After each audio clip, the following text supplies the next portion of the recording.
নির্বাচন ছাড়া কোনো বিকল্প তো নেই। নির্বাচন না হলে কি হবে? এই সরকার চলবে 5 বছর? চলতে পারবে না। তখন কে আসবে জানি না। যারা আসবে তারা ভালো মানুষ না খারাপ মানুষ তা তো বলতে পারবো না।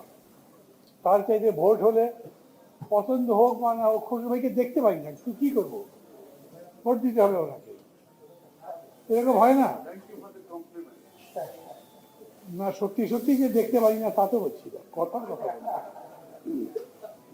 দেখতে তো পারি। এতগুলো বছর ধরে একসাথে আন্দোলন করছি, সামনেও একসাথে যেতে পারবো আশা করি, ভালোভাবে যেতে পারবো। যেই আকাঙ্ক্ষা নিয়ে লড়াইটা করেছি সেই আকাঙ্ক্ষার বাস্তবায়ন করতে পারবো সেরকম চিন্তা করি। আপনারা যদি না করে, আরে না করতে শেখ মুজিবও তো করে নাই, শেখ হাসিনাও করে নাই, রাজনীতি করেছি না।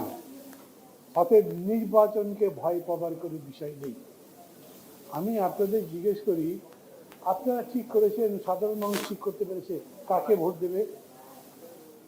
আবার খসরু ভাই টুকু ভাই নাম বলতে হবে, তাই তো? কি কাকে ভোট দেবে মানুষ? কাকে ভোট দেবে তা জানি না, মানুষ জিজ্ঞেস করে। এরকম একটা পরিস্থিতি হয়েছে, রাজনীতিতে শত্রুকে সবসময় থাকে না, রাজনীতিতে প্রতিপক্ষ থাকে। আমার প্রতিপক্ষ কে? খসরু ভাইয়ের প্রতিপক্ষ কে? এনসিপির প্রতিপক্ষ কে? এরকম স্পষ্ট করে বলা যাবে না। হ্যাঁ, বিরোধী ইস্যুতে আমরা একজন আরেকজনের সম্পর্কে প্রতিবাদ করছি, বিরোধিতা করছি, কিন্তু শেষ পর্যন্ত চেষ্টা করছি এক হয়ে যেতে।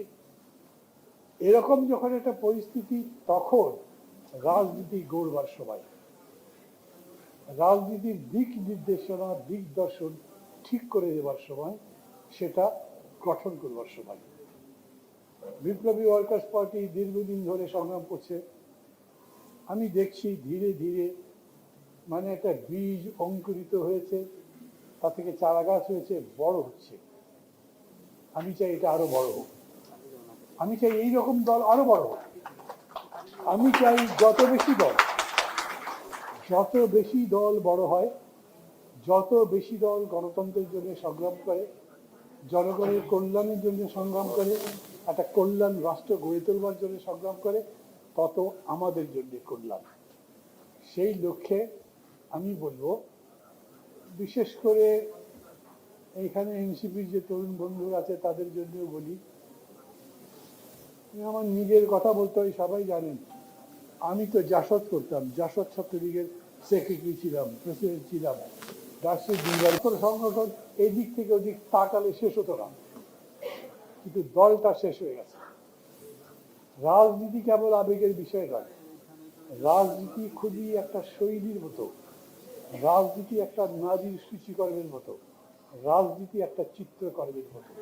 বাংলাদেশকে এখন ওই রকম করে গড়বার সময়।